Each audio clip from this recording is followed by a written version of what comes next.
I don't think there's a guy who knows more about this Russian collusion hoax than General Flynn, and he joins us now from Washington, D.C. So the National Guard hasn't chased you around yet, has they, General? Not yet, Bill. But I only walked the streets for about 2 minutes so far. A lot of people feel the same way. All right, so did I encapsulate your story so that accurately? Do you want Yeah, yes, to? you Okay. did, and very accurately, and I appreciate that. That you, because you're right. One of the words you use is complex. It's very complex, and It's an still, amazingly complex thing. And yeah. people who are interested in their country and interested in this whole fraud should read Pardon of Innocence, your book, because Hmm. you go over it, and it's not 800 pages. I mean, you go boom, boom, boom, boom, boom.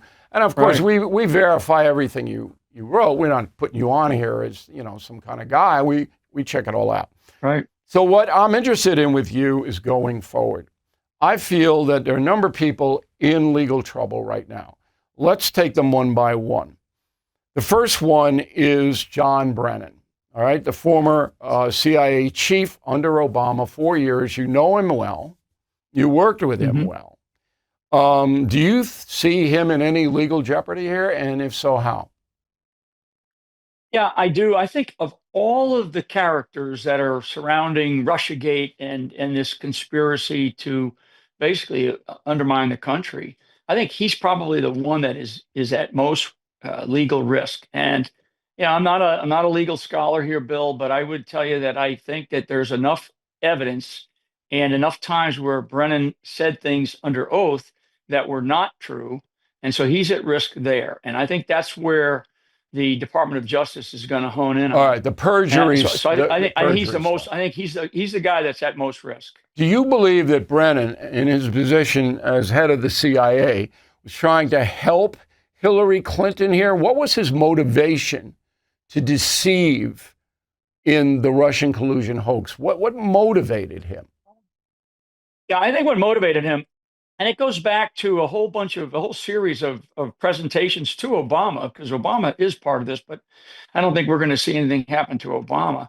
But I do believe that they wanted Hillary to take the con of the United States of America post the Obama administration, and it goes back to very serious meetings, like 3 August 2016 is one of the first times when Brennan went in and briefed Obama on the dossier and let Obama know at that time that this thing was made up. Essentially, it was part of the Hillary Clinton campaign to have an October surprise to say, Trump is working with Putin, right, to help defeat him. And that particular meeting, which came out in the Durham report, to me, that's one of the most egregious acts by Brennan, where he began to promulgate this thing, and he did it with the president of the United States, in this case, Obama. So I think that where Brennan is at, there's going to be a series of data points and meetings and documents that are clear now, and Tulsi Gabbard's been releasing a lot of them that are going to show a conspiracy to undermine the campaign of Donald J. Trump. And then once Trump won, then there was a series of those similar things to then undermine the duly elected president All of the right, United once he States. And won. that, Now, you're saying that Brennan in August of 16, when the campaign was underway, okay, right? knew that the Hillary Clinton dossier, the one that her campaign paid for, was phony. He told Barack Obama that. That's according to the Durham report. But Obama Mhm. didn't quite believe it because he wanted another intel assessment, correct? Yeah, I'm not so sure, Bill. Now you're asking, I'm speculating a little bit. I'm not sure where Barack Obama's, head was at that time.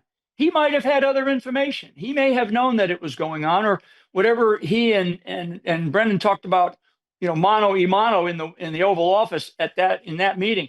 But I would say that what Obama did do, and having worked with commanders and having worked with bosses when it came to intelligence, is to direct Brennan to continue to pull this thing together. Let's Okay, let's so he didn't let's watch and say see. it's bogus, ignore it. He said Hmm. continue to investigate. Is that correct? That's what I believe that they are going to find out. That he Okay. said continue to investigate, and it's clear later on with some of the other evidence that now is been exposed by Tulsi Gabbard. Let's face it, the U.S. economy is under stress. National debt rising, trade war shaking the markets. And meanwhile, China is dumping the dollar and stockpiling gold. That's why I protected my savings with physical gold and silver through the only dealer I trust, American Hartford Gold. And you can do this.